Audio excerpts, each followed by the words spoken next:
13 also provides denoiser support. A denoiser is a post-processing filter that reduces fireflies or unlit pixels, introduced by a sample-based rendering engine. The denoiser is one of 5 new post-processing effects located in the photorealistic render settings dialog box. This filter significantly reduces rendering times by applying advanced filtering algorithms specific to path ray tracing rendering engines. By default, the sharpness value for the denoiser is set to 0, which is full filtering. Note, the denoiser only works in CPU and will add a slight pause to each sample rendered.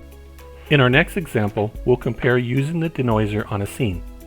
The video on the left is no denoiser, while the video on the right has the denoiser enabled with a sharpness value of 0.